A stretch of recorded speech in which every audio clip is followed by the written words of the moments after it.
You're listening to Discography Discussion, episode 221, Incubus, hosted by Dan Terry. Not that we are out to be controversial, but seems unavoidable at this point. John Beatty. Oh, wait, you're going to put a 10-minute long song to end the album? Oh my god, that's great. You should do that, totally. And Joseph Wren. I don't like this album. Final thoughts? And Joe comes in hot. Presented by discussmetal.com. And if you think every shade of green is your favorite color, then you are ready for this episode of Discography Discussion. I am Joe. That is Dan. That is John. What is up, everybody? Welcome to another episode of Discography Discussion on YouTube. And, also on audio podcasts and stuff. It really depends on you, my friends. Where can they find that audio podcast? Oh, well, they can hear that at discussmetal.com, Joe. One of the coolest things about Nu Metal May is we get to talk about bands that are a huge variety. Nu metal is one of those genres that, as we talked about in previous episodes this month, you can't really put a pin on some of these bands. So I thought that this would be a really good month to talk about Incubus, because this band is all over the sound map. But they're not nu metal, dude. They can be. A lot of these bands. We talked about E-Town Concrete last week. And those guys weren't really nu metal either. So apparently the biggest theme I'm seeing, besides the Linkin Park episode that we did, is that, basically if it has funk guitar in it, then we're like, oh, that's nu metal, right? Well, if you get scientific, then, yeah, I guess that's one of the qualifications of nu metal. So I'll let you have it for now. You can't have it later, though. Those light grenades out, Joe. Oh, shit. They get very scientific, at one point. So we've got that going for us. Thank you guys for checking this out. This is a lot of fun. So let's get into it. Or do you want to read some comments or something first? Probably get that out of the way first. I like to make people wait a solid 30 minutes. Let's do that. I want you to read some comments on this podcast, Dan. All right, I'll read some comments. I'm excited about these. So I'm going to start with one that, I feel like needs to be read. This is from Ivy Kuhn. And he goes, I swear to fucking God, if the next episode isn't Scars on Broadway, I'm unsubscribing. I'm tired of all these shitty bands that sound the fucking same. Well, I hate to be the bearer of bad news, but as you probably already know, the next episode was not Scars on Broadway. I'm sorry. I'm not sorry, but I think that the last few bands that we've talked about on the show have sounded vastly different from one another. That's just my opinion. And I'm not here to slam you. It just sounds like maybe you're into a different kind of music than maybe the predominant type of music that we talk about on this show. But we do have a lot of variety in the bands that we talk about. We're on episode 221. We have variety. I mean, we did an NF episode. We did an episode on The Offspring. We did one on Dead Z. We've done a lot of different types of sounding bands on this podcast. So, but you can't please everybody. So if you're still listening, then great. If not, that's okay. Unpleasable it's okay metal for fan? everybody to have different tastes. On a more interesting note, we got a tweet from Joel Bailey. He goes, "Hey guys, it's Joel from Society's Finest. Came across your podcast where you discuss the band. Definitely appreciate your honesty in reviewing and discussing the band and our albums. If you want any background stories about the songs or albums, hit me up." Which, I definitely did. So hopefully by the time you're hearing this, you'll have already heard my talk with him. In reference to episode 217, Cephalic Carnage, Phoenix says, really appreciated hearing at Jeff with a Q's voice again. Nice discussion, my dudes. Hey, y'all. Yeah, we had Jeff on there. John was out of town saving the world. And so we had to pull Jeff in. We had to open up the box and let him out, breathe and feed him and, let him use the bathroom and stuff. And then he was ready to talk about some Cephalic Carnage. Well, before Dan becomes a hot dancer, I'm going to take this time to say thank you to everyone for listening to the podcast. Thank you for listening and for subscribing. If you are not a subscriber, then you can find everything Discography Discussion at discussmetal.com. We are on Spotify, Apple and Google Podcasts, TuneIn Radio, Stitcher, iHeartRadio. So if you have an Amazon Echo or a Google Home, you have no excuse. Ask it to play the latest episode of the Discography Discussion podcast, and it will. We're also on Facebook and on Twitter at Discuss Metal. Be sure to like, favorite, and subscribe. It really helps us out. It lets us know you're listening. And now Dan is going to tell us all about 5-star reviews. Hey, we love 5-star reviews here on Discography Discussion. Leave us a review anywhere that you can leave us a review. And share the episodes. Share the episodes with your friends, your family, your grandparents. Anybody that you think you might actually get triggered by some of the things that we have to say here. Not that we are out to be controversial, but it seems unavoidable at this point. So here we are. It's time, Dan. Are you ready? Oh, I'm ready. I'm ready to talk about the bus, the Incubus. So, Dan, tell me about Incubus for the 1057th time. Yes, that was a 1057 pun. Go! Well, I don't think it's any kind of secret that I've been listening to Incubus since my formative years. And I think that's part of the reason why my musical tastes are as weird as they are sometimes. Because Incubus, well, they were a rock band that started around 1991. And to even call them a rock band, that description has to be based more on their most recent material, more so than their old material. Because if you go back far enough, you find a rock band, you find a slightly harder rock band. You go further back, you find like this kind of new metal band. You go even further back, and you're in like pure like funk rock, Red Hot Chili Peppers worship territory. 1995, Fungus Among Us. Oh my gosh, Fungus Among Us. I mean, I have to show you this because it's just, I mean, this says it all. You know, it's a gigantic mushroom.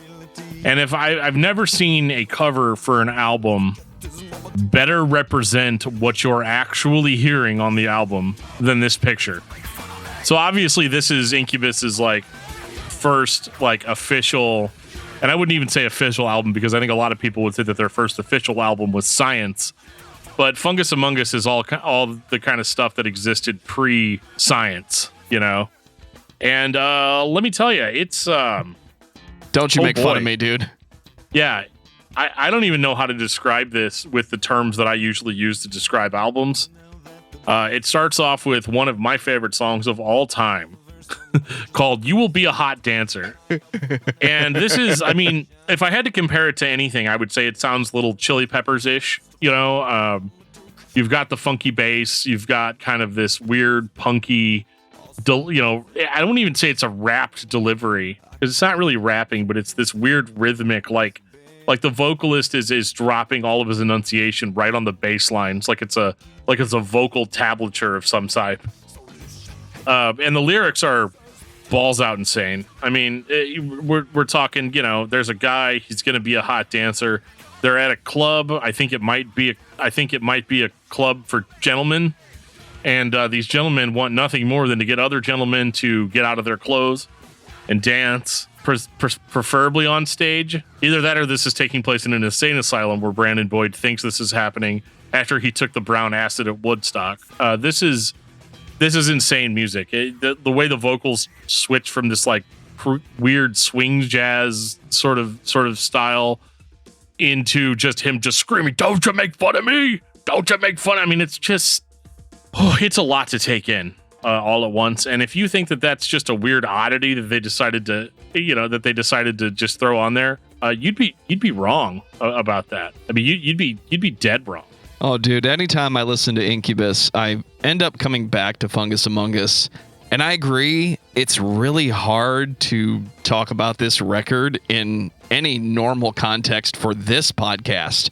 I think you're going to have a lot easier time going back and explaining what you think about Fungus Among Us when we talk about Deep Inside on S.C.I.E.N.C.E, because S.C.I.E.N.C.E is a masterpiece of 1997. We're just not quite there yet. You go from You Will Be a Hot Dancer to Shaft. I'd like to point out there are 11 tracks on this album. And what are you thinking when I say Shaft? You're thinking of that song from the 70s about a man who is the man, right? He's a bad mother. Shut your mouth, John. All right, I'll allow it. But I was only talking about Shaft. Oh, you're gonna fucking dig it because Incubus is talking about Shaft too. They're just not doing it the same way as everybody else. Hardcore funk rock, what people think the Red Hot Chili Peppers sounded like in the 90s. Explosion. Just onslaught of intensity and energy and weird sounding guitars. It's funky as hell, and Brandon Boyd is just doing that thing that Brandon Boyd did in the first 5 years of this discography. Just wail and then bark. And that's only track 2. It's weird that this band even got signed, in the sense that, like, it's not that this music isn't compelling. It's very compelling. But there was no way any of this was made with any sort of, like, mainstream aspirations in mind. I think these guys really liked the Chili Peppers. I think they also really liked drugs. And that's really how you get a record like Fungus Among Us, where it takes everything that was popular at the time and just puts them in this blender and then adds a whole bunch of LSD to the blender. And it is an experience that really has to be heard. It can't really be described. What do you think of Fungus Among Us, John? It sounds like the byproduct of really being into Primus and maybe like some jammy band like Fish or something to me. And then just, like you said, throw a bunch of drugs at it. And somewhere in there is the truth, I'm sure, as they would say. It's a great record. I mean, it was so good they released it twice. Because it was Enjoy Incubus and then Fungus Among Us, or do I got those switched around? I think it was Fungus Among Us first, and then Enjoy Incubus. And then it was re-released once the band got popular as Fungus Among Us. I also love in the liner notes too how he's like, yeah, this is our earliest material. Really hope you guys like it. If you don't like it, well, fuck you. We got your $10. So I did see that they put out a 2-song EP, like before even this. Yeah, and I haven't heard that. That's one of those things that I would love to just get my hands on, like an actual copy of it. But spoilers, unless everybody. I run into Dan Brandon is Boyd like at the ultimate Incubus fan. Like, he wants to do 20 minutes on just When Incubus Attacks, and that record isn't even 20 minutes long. Well, we can't have another 2-hour episode like we had with Linkin Park. We gotta move this along. Let me get us to that point, because I know what we're all waiting for. We need to redefine what we're gonna do here. 1997 Science. Hell yeah. Oh yeah. This is the best album by this band, I'll say it.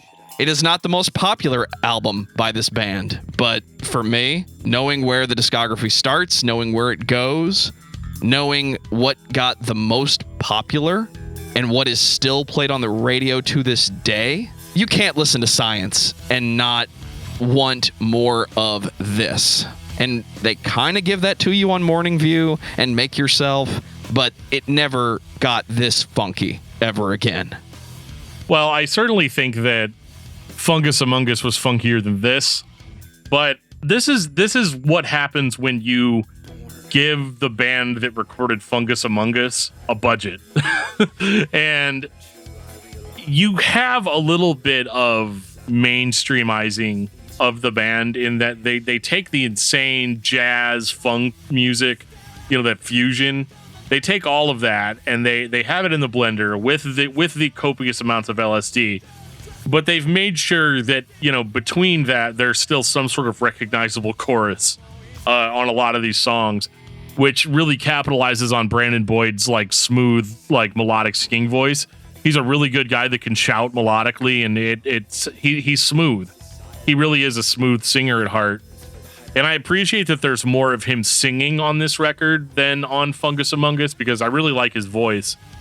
And but it's fun seeing all the weird stuff that they do on this record, because this might be a little bit more of a mainstreamized Incubus, but it's not much. Songs like New Skin are ridiculous. And like even once you get through songs like Idiot Bach, Vitamin, Redefine, Magic Medicine is where things really take a weird turn. Where it's literally just like it's a trip hop beat. It's a trip hoppy type of song. Lots of record scratch, record pop on there. And it's somebody reading out of a children's book. It's like, on this page, we see a little girl giggling at a hippopotamus. I wonder why. And then for the rest of the song, you're going to wonder why, because they never tell you why. At one point, he's like, I found something in the house one day. If you don't claim it, I'll give it away. And it's I don't know, it's terrifying. And I don't know if this 100%, but I feel like there's some softcore porn samples thrown in there at random parts of the song. Either that, or they've just mixed these sound samples to sound like softcore porn. But it's definitely weird.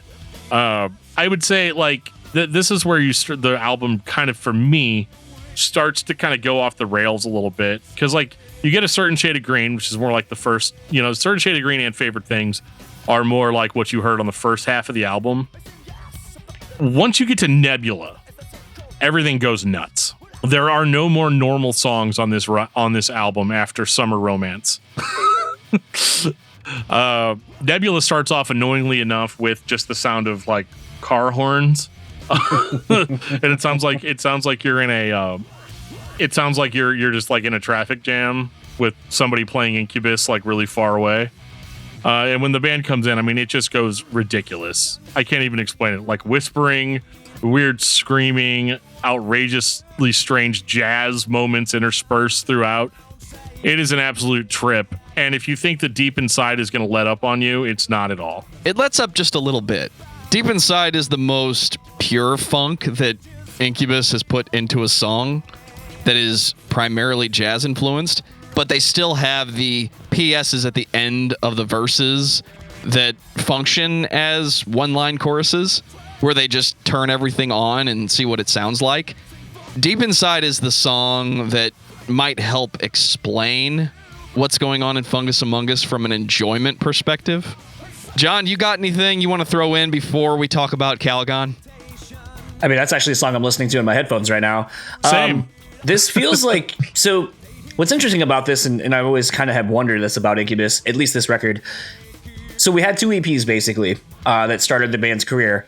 I wonder if basically from a certain shade of green down the rest of the record, if that was kind of what they were working on. And then a label was like, hey, we want a full length. And they're like, oh, okay, well, we had been working on these other songs to go to a recording studio and then basically redefine until kind of Magic Medicine is kind of the newer material out of the collection. And then it was like, okay, now we have a full record that, gets to the criteria of it has this many songs, it's this amount of length that, is written into record contracts where they expect certain things. Because, yeah, like Dan said, it feels like 2 weird halves. I think they did a good job of at least putting the material that sounds the same with each other instead of trying to blend these, because that would have been even weirder. But maybe it's some weird intellectual thing of like, well, that's what science is. It's all these different parts coming together and, cohesive bonding and all this kind of crazy shit. This sounds, especially in this iteration of the band, the records we just talked about in this one, this feels like the band that I would go see jam on a Tuesday. It was called the Tuesday Jam House. We'd go every Tuesday. Like the same 6 people would get together and they'd switch instruments and they'd play and they jam. Sometimes they'd play a cover. Sometimes they'd play something. And sometimes that music that they were working on was kind of cool. And then it would go away. And then you're like, what the fuck is this?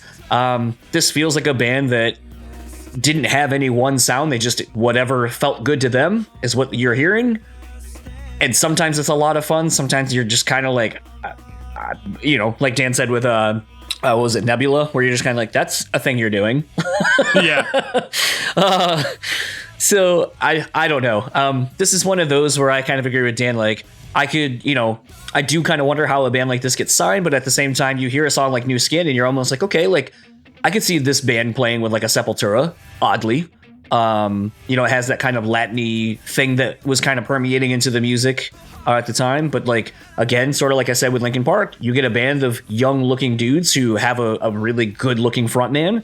And maybe that's a good selling point that a label will look at and go, hey, you know what? The package of this works. You're weird. You're a great musician. So musicians will like you. The women will like you because you have good songs that kind of appeal to them. And very showable abs. Yeah. And, your frontman still is considered a sex pot. So, yeah, everything works on paper. Let's sign this and see what happens. And then what happens is they show up and they're like, guys, we got a great song to show you guys that I think should be the lead-off single of the album. It's called Calgon. And then the record exec listens to it and is like really flashing back to the mid 60s whenever Quaaludes like really worked. The good ones? Yeah. And so, he's like, I'm not really sure what happened. Did I just have a flashback? And now I'm just like, did I miss the song? And then he listens to it again. He's like, oh, wow. Okay. This is the song. Oh, wait, you're going to put a 10-minute long song to end the album? Oh my God. That's great. You should do that. Totally. Calgon is the reason I like the more unknown Incubus. Just this onslaught of overly distorted energy and yet they can still back off and play cleaner than anybody. This is a band that has a very much jazz, funk, rock influenced guitarist. The bass is always funky. Even when they got a new bass player on Crow Left of the Murder, it still sounds like Incubus.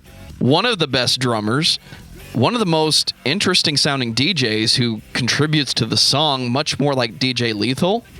I like Mr. Hahn, but like we talked about Linkin Park, Mr. Hahn kind of just sets the scape sometimes. He doesn't actually play the music, not the same way this band does. You're referencing a completely different DJ on these records, though.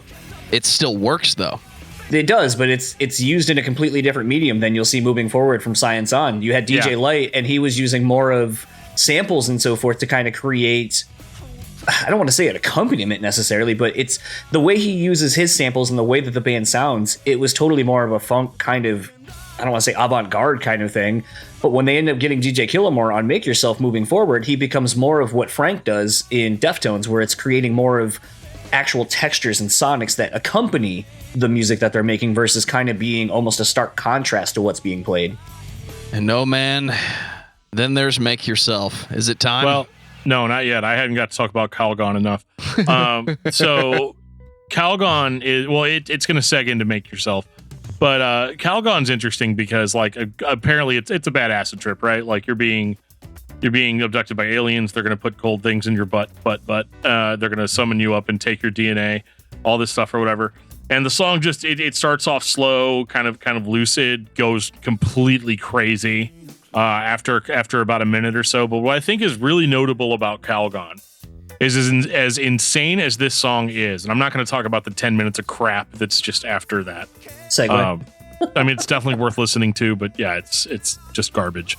But Calgon's interesting because at the 2 minutes and 10-second mark of Calgon, he goes into this. Brandon goes into this smooth section. It's only like 5 or 6 seconds of him just singing smoothly, and there's like this weird like existential guitar playing going, sampled drums kind of going on underneath it. And that preview right there, that 6 seconds is what the entire Make Yourself album sounds like. 1999, the mainstream radio powerhouse that is Make Yourself. Correct me if I'm wrong, historically this is not the most popular Incubus album, but it is in St. Louis. Yeah, whenever they were on tour for, I think it was Light Grenades here in St. Louis, they showed up and played most of Make Yourself, and then like 2 or 3 songs off Light Grenades, and then they like, all right, see you guys later. See you next year. Oh, dude, is that the show where they played Let's Go Crazy, Let's Get Nuts? Yeah. And it was actually really good? Yeah.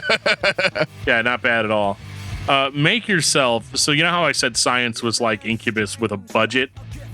This album is Incubus with a producer. Like, I'm sure there was a producer on Science. I just don't remember who it is off the top of my head. But Make Yourself is like, okay, you know, lead singer, great looking dude. Lots of female listeners will check it out. But I don't know that many people that are going to just buy Science and listen to it and be like, this is great. Because you got songs like Calgon and Nebula, and they're like, we want to capitalize on your guys' more mainstream sensibilities.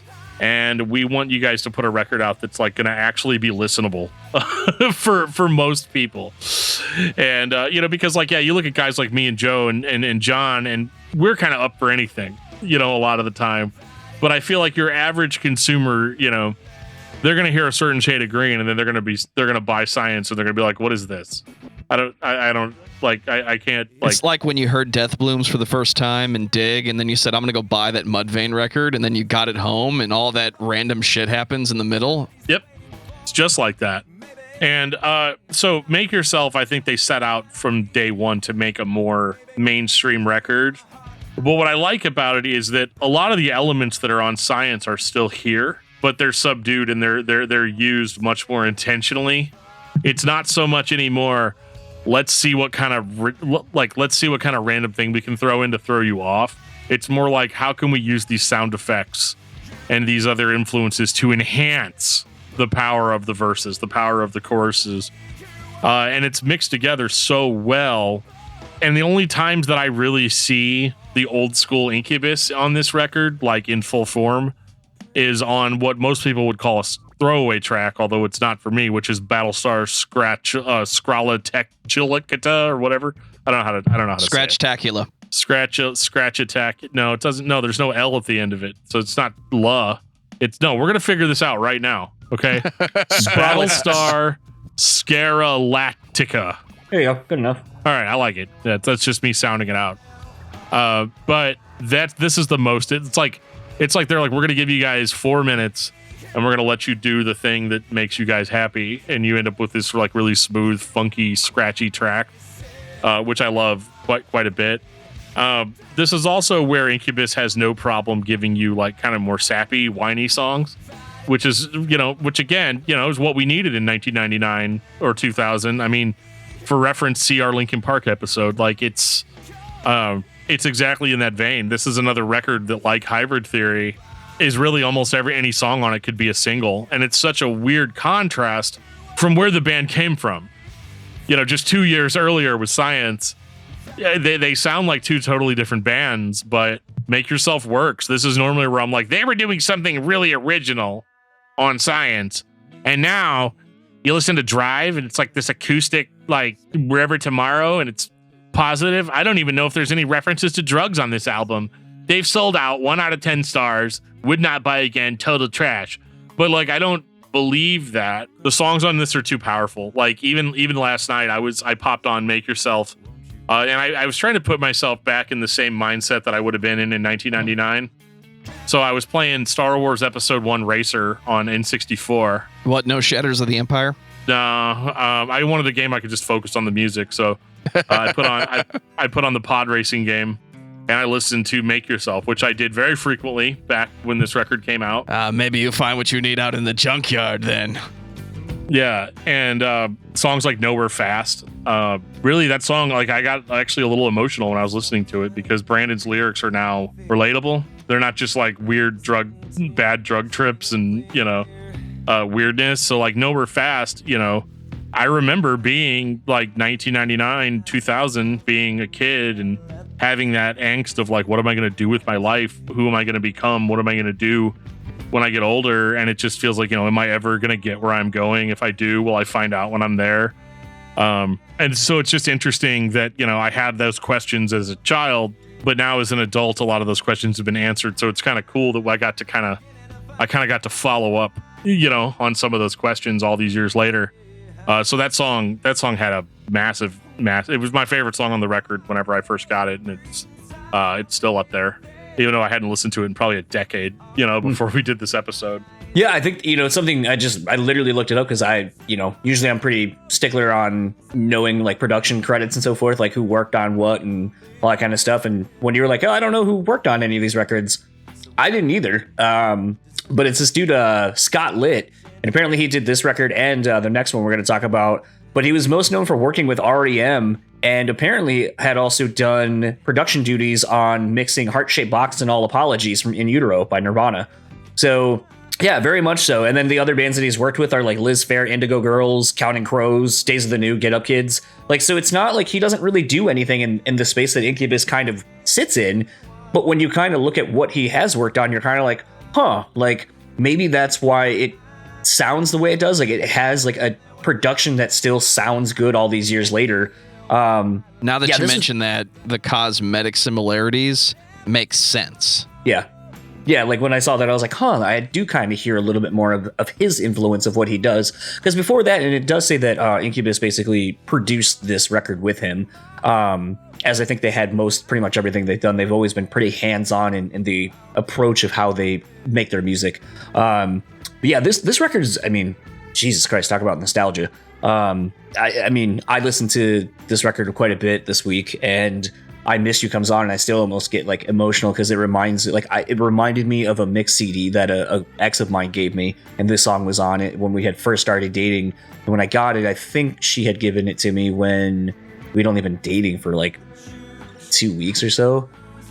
I think, when I listened to it and I was thinking about getting that CD and the line in it, you've only been gone for 10 days, like it still brought me back to like at that point. I think like when she had given it to me, like we hadn't seen each other for a couple of days, and like the notes that she wrote in to accompany each song on the record, it was just kind of like, I don't think we talk about that sometimes, like how some of these bands, Joe talks about being a mixtape band and so forth, or a mixtape album.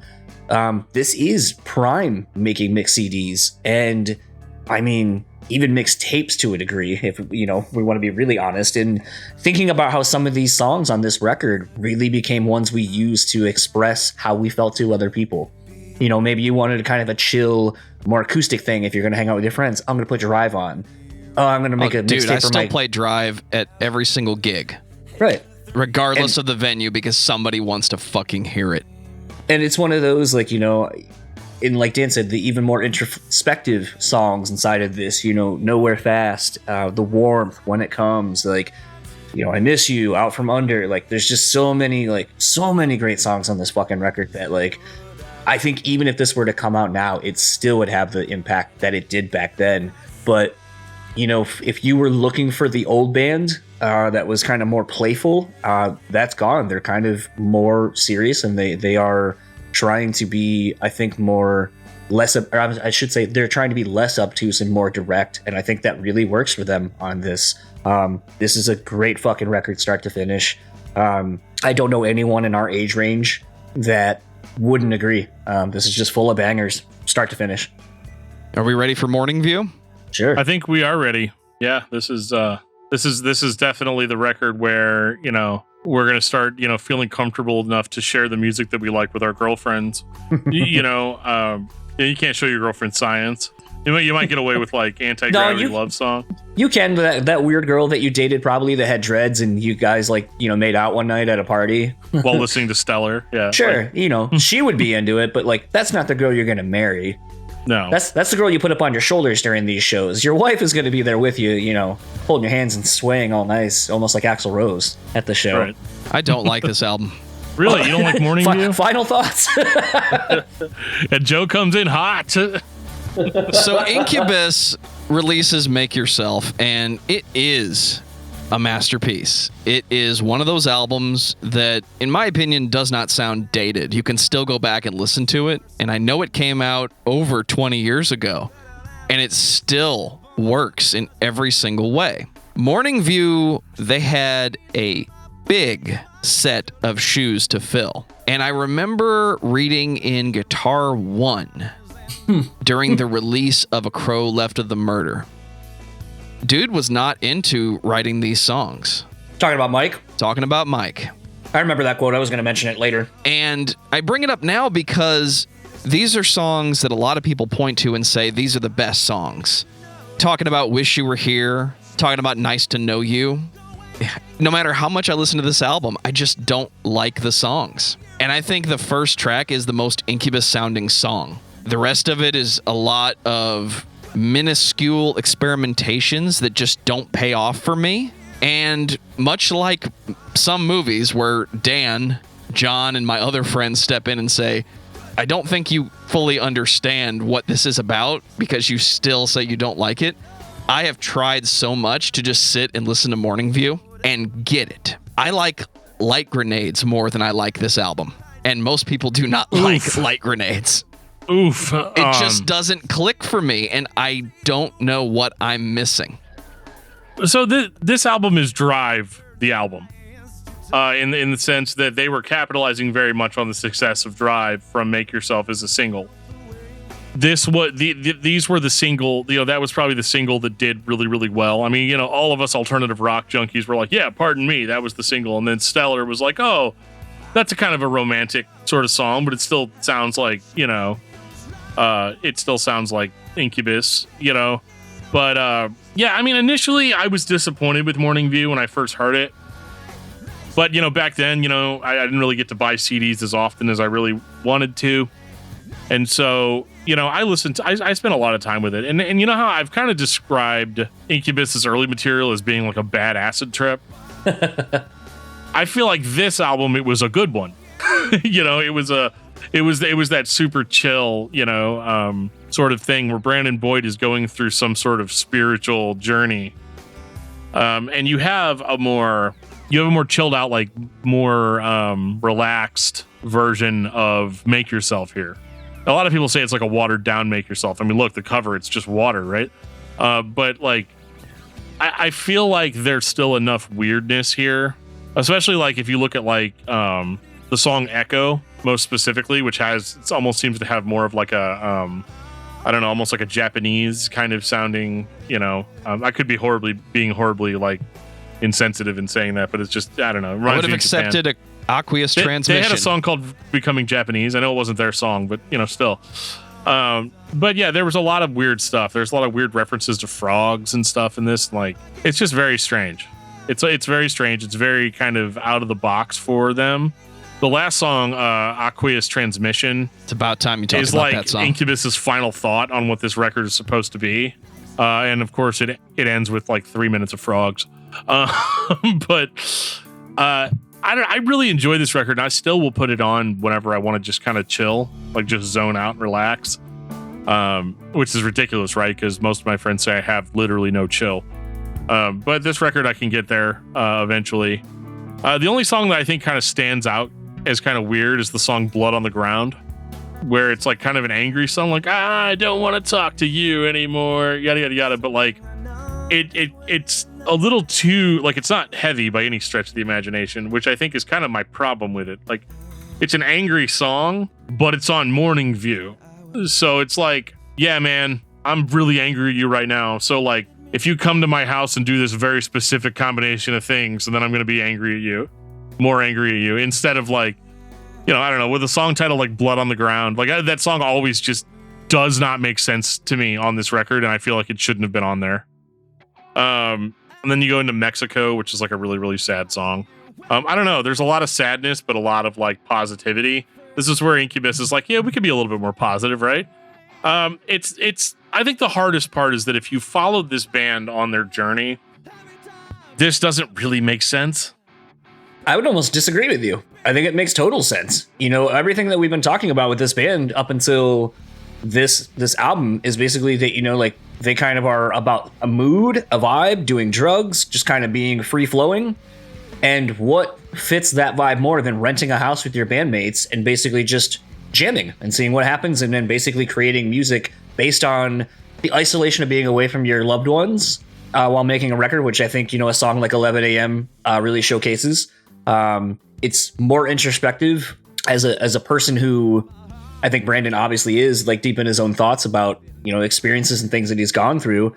And I think with Make Yourself kind of proving that him writing from that perspective and style makes him more relatable than he had been previously, talking about abstract, weird shit.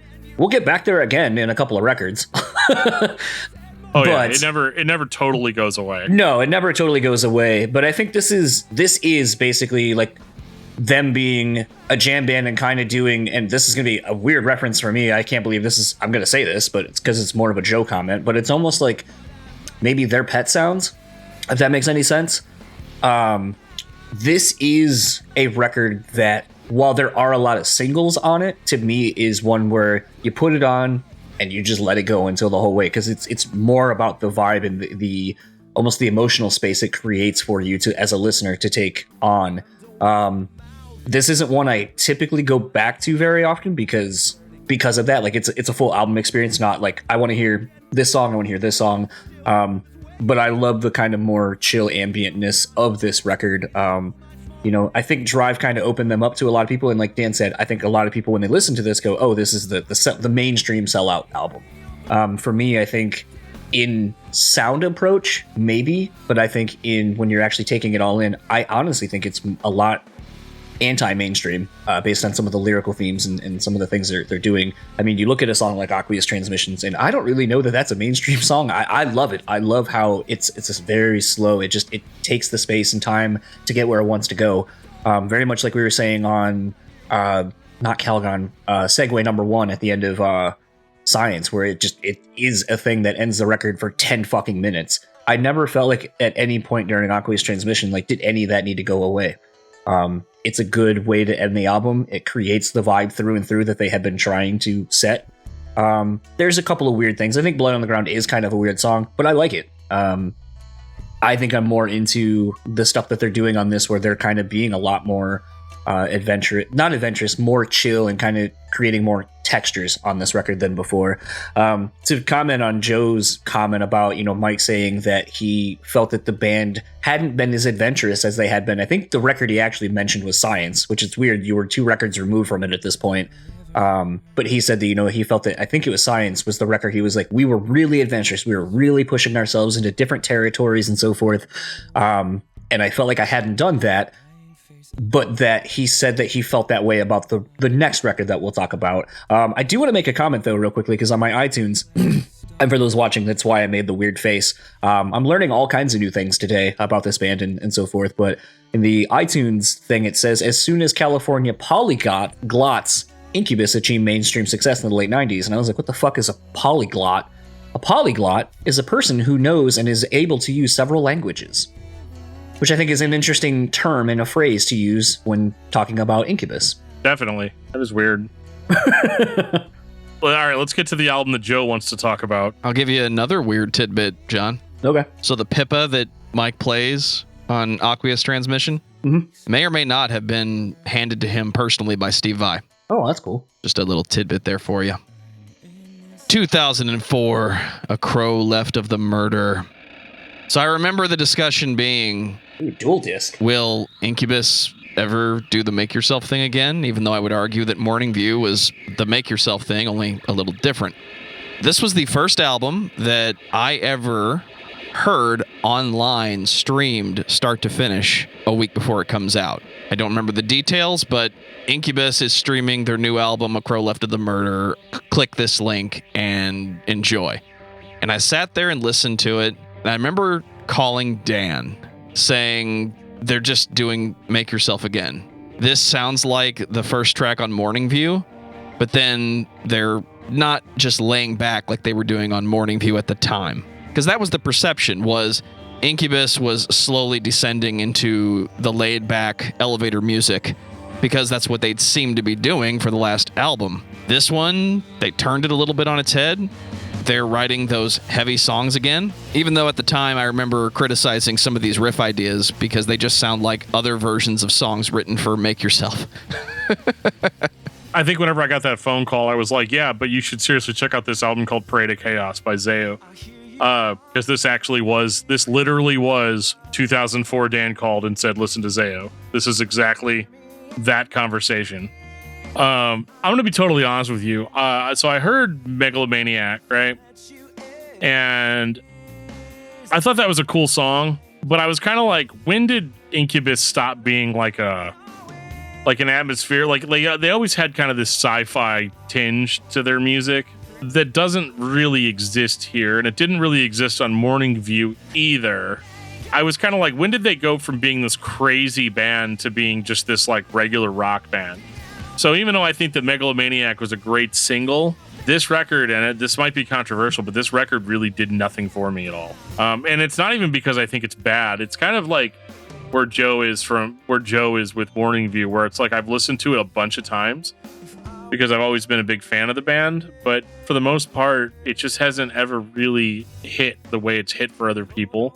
And so the things that I will say about it is that it is more back to experimentation than Morning View. It sounds a little bit more like it should have come out after Make Yourself and transitioned into Morning View. I like that the songs don't all have the same vibe. I think that's one of the things that you can look at with Make Yourself and Morning View and feel like, okay, these songs all kind of follow the same pattern, the same vibe. This record seems more like just a collection of songs, more so than a collective whole. But I think that's good because it does give you much needed variety in a band that has kind of sounded similar to itself for the past couple of releases.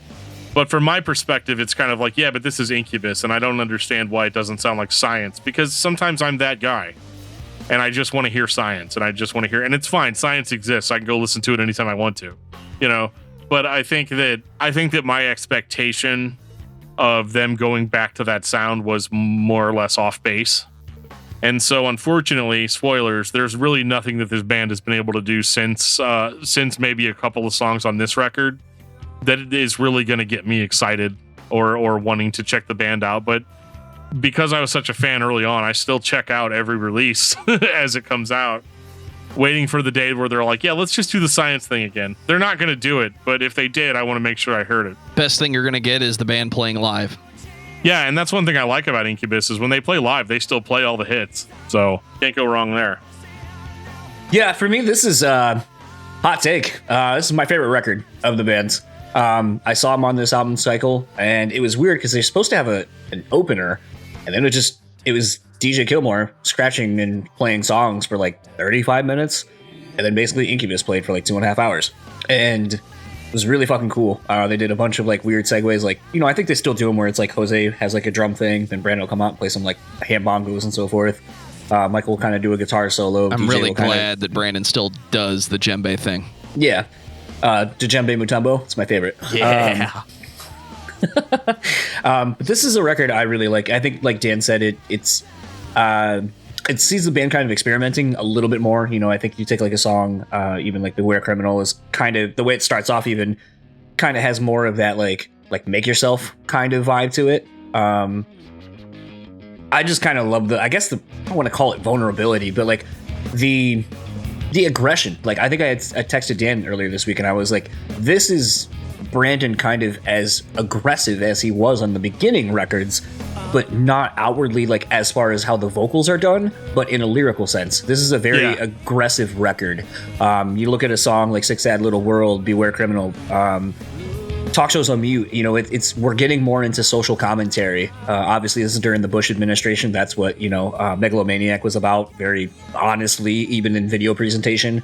You know, this is the first record without Lance Dirk, their bass player, but they got Ben Kinney, who's coming right off of the Roots doing Phrenology, which, you know, catapulted the Roots into the mainstream.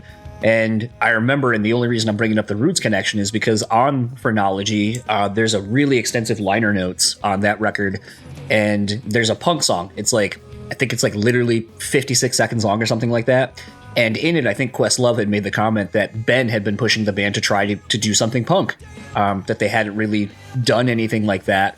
And so that was the byproduct of Ben Kinney's influence on, you know, that song and on that record.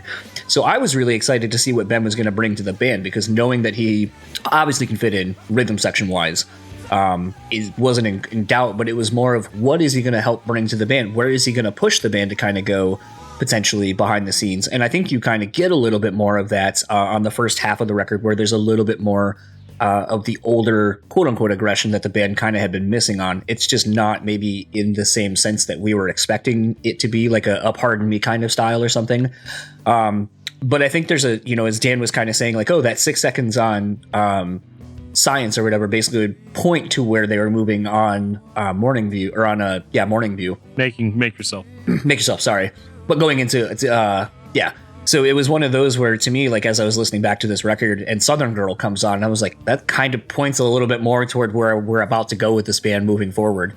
I just didn't realize it at the time, but to me, this is just a fun record. I love the singles. I love just the whole concept of this record, and not really that it is a concept record, but just that it's, to me, the best iteration we're going to get of old Incubus, with kind of the Morning View kind of style thrown in, the more kind of light and airy version. This was the best marriage of those two that I think we'll ever see. And to me, this is basically where I kind of would say I got off, because moving forward, there's just nothing really there for me. Although, Joe, if you want to introduce the next record. 2006, Light Grenades. So they really fucking got me, because lead single Animali comes out and I'm like, oh my god, we're really picking right back up where Crow Left of the Murder left off.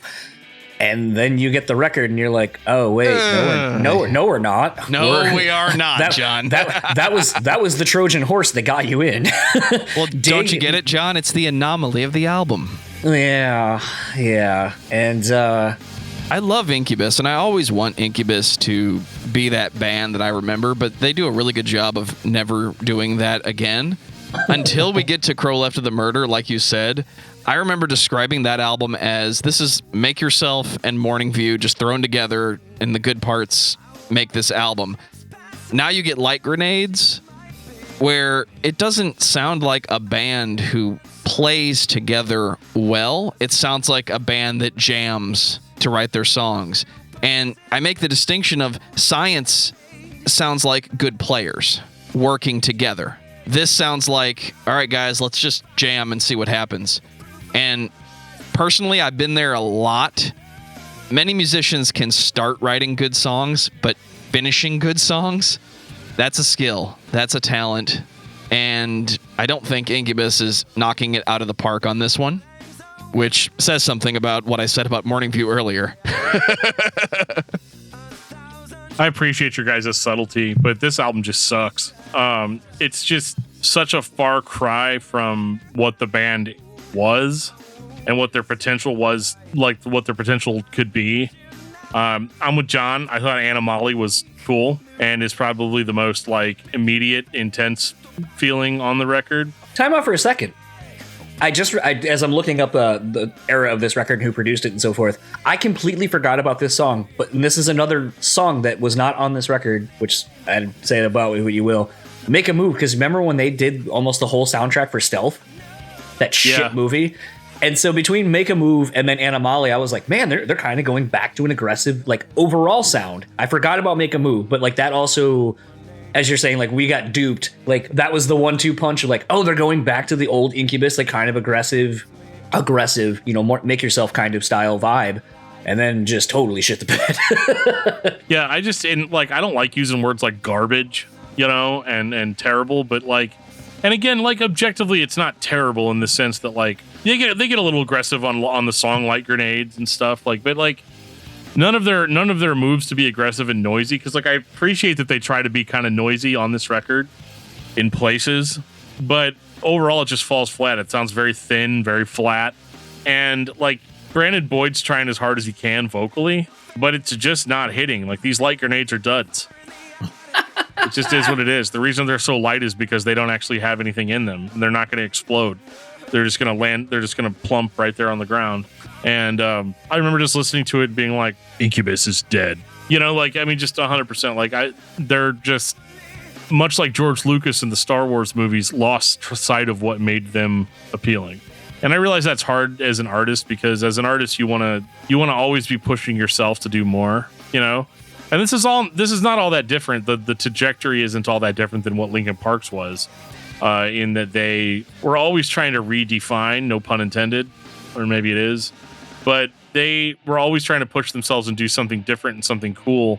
And at some point, I feel like they just kind of lost track of what that was, and kind of forgot what the point was. Because I think they more or less they kind of went on a hiatus after this, because I think they were burned out.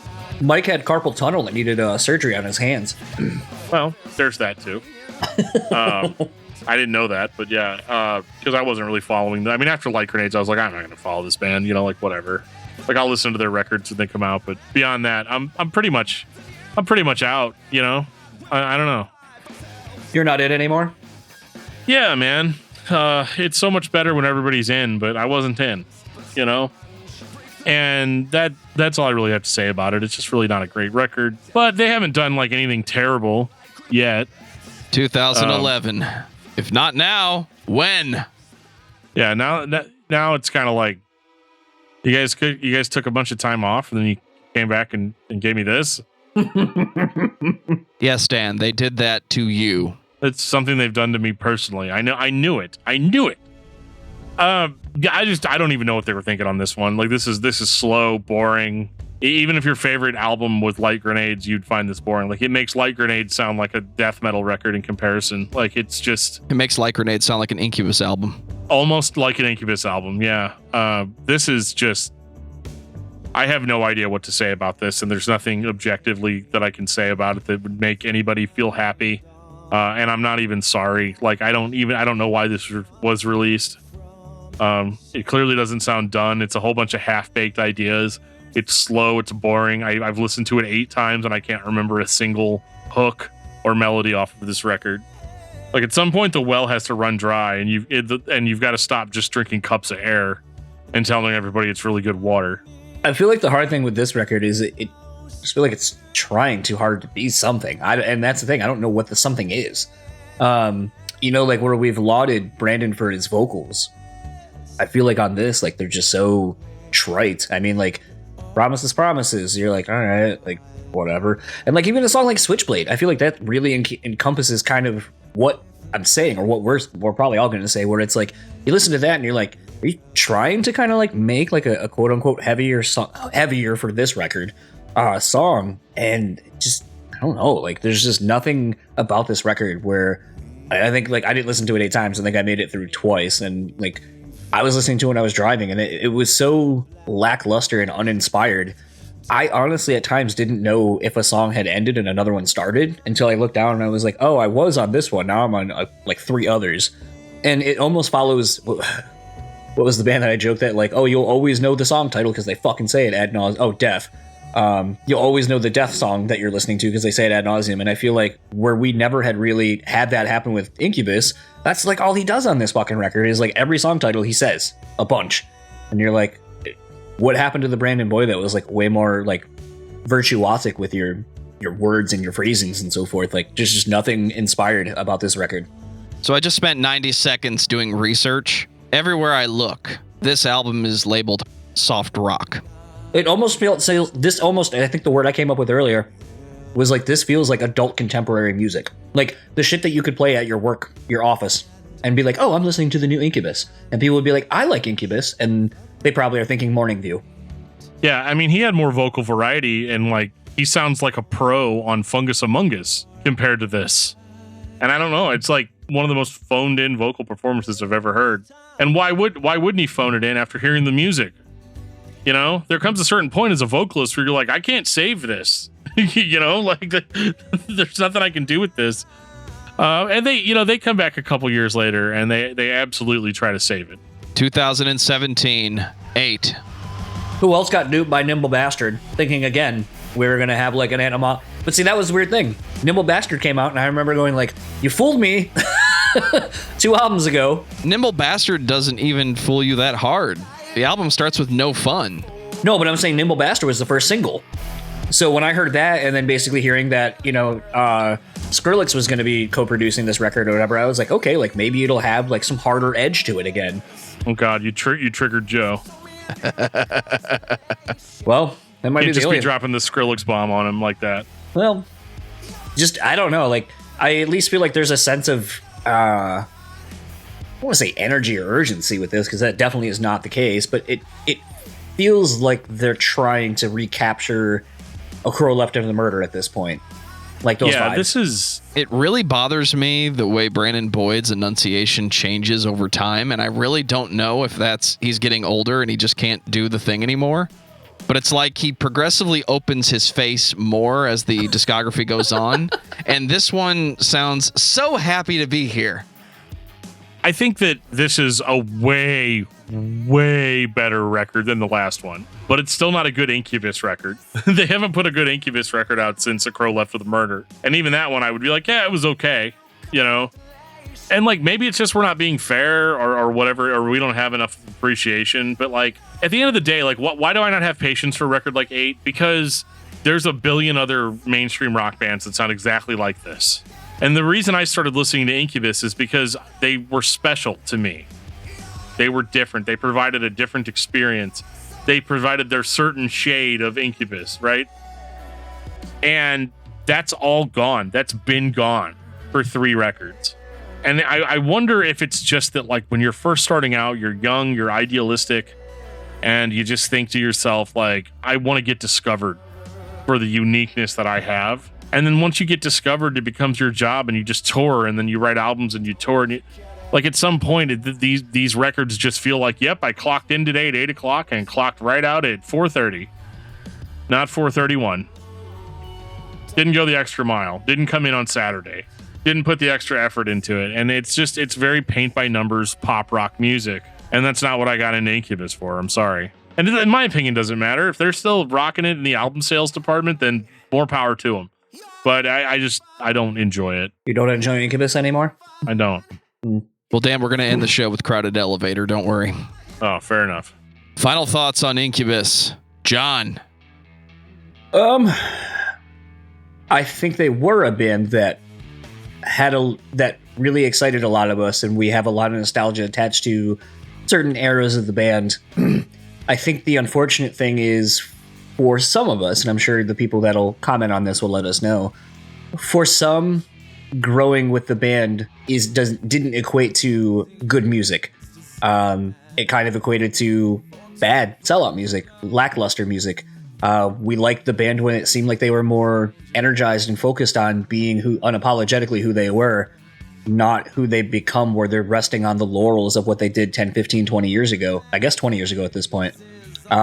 And it sucks. I mean, like Dan said, I want to like Incubus. I want to, when the records come out, I want to be excited to hear something. But unfortunately, they've now are that band where they almost have as much bad output as they did good. And unfortunately, it's not really a band that I think, like a lot of the new metal that we talk about, quote unquote, starts off one way, ends completely differently. I don't know that any band ever stays new metal throughout their career. Maybe Limp Bizkit's the only one. Maybe that's what we'll find. Dan, what about you? Well, I think Incubus was a really great band. And I don't think they're a bad band now. It's not like they're like playing bad notes or doing anything offensive or weird. But I kind of liked them when they were more offensive and weird, you know? And they were a formative band for me. So it's hard. It's hard to kind of take that in. But it just is what it is. And like they're fine now, but definitely a band you should check out the first 2 or 3 releases and you can pretty much move on unless you're just really into paint by numbers pop rock music. I want everyone listening to this podcast to listen to as much old Incubus as you can. Find Fungus Among Us, find Science, find Enjoy Incubus, and When Incubus Attacks Volume 1. Then I want you to listen to Make Yourself, because that's the band that I think everyone fell in love with. Everybody wants that band. I think Make Yourself is an acceptable departure from that old school funk influenced insanity. And even though Morning View is not for me, it's not the worst album this band put out. I'm with John. I like Grenades sometimes, but A Crow Left of the Murder is basically where I jump off. And unfortunately, I can't fault anybody for feeling the same way. I can't fault anybody for listening to one specific Incubus album and that's it. Because I think the recent output from the band is very focused. I don't know why Incubus had to go soft rock, but I also don't have to listen to that album. So if you're a fan of everything, there's something here for you because Incubus plays everything. Dan, what's your album of the week? Well, you know, I just couldn't get off of that E-Town Concrete fix. So I'm still rocking The Second Coming by E-Town Concrete. John, what about you? I am going with The Armed, ULTRAPOP. Oh, that's a good one. It's really good. Detroit dudes doing it up. For me, it's Incubus, Science, because I don't need an excuse to listen to Incubus, Science. You're welcome. Enjoy. Take us out, DFT. If you guys have been listening to or watching this podcast and would like to reach out to us for any reason that you have, good, bad, indifferent, business proposals, whatever you got, you can reach out to us in a variety of places, one of which would be our Facebook page at facebook.com/discography discussion. You can also find us on Twitter at discussmetal. You can find us on Instagram at discussmetal. You can send us an email at danandjoeshow@gmail.com. And you can also join our Discord server. There'll be a link down below that'll take you right to our Discord server where ourselves, as well as fans of the show, are talking pretty much all the time. It's getting to the point where I almost can't keep up with all of it, which is fantastic. That's a problem that you want to have. And if you want to check out some of our sweet merch, we have a Teespring store set up where you can put a variety of items on your body that have our logo emblazoned all over them. So, yeah, if you want to support the show financially, you can absolutely do that. If you go to patreon.com and search for Discuss Metal, we have some pretty cool perks in there, including Patreon Hangouts, where we just chill and talk about music with you guys on screen, like we're doing right now. So definitely a perk. We review albums every single week. We do hidden episodes of discography discussion. So there's all kinds of cool stuff in that Patreon camp if that's something that you want to do. So thank you guys so much for checking this out, and we will see you on the next episode. And on that note, this has been episode 221 of Discography Discussion. Thank you for listening. You can like us on Facebook and follow us on Twitter at Discuss Metal. Subscribe to our podcast everywhere you listen to podcasts, including Google Play, Apple Podcasts, and Stitcher. Visit discussmetal.com for all things discography discussion. And please send questions and comments to danandjoeshow@gmail.com. If you are not a patron, you can become one at patreon.com/discussmetal. We have some sweet perks. Give me that sweet, sweet coin. $1 a month gets you into that exclusive album review feed.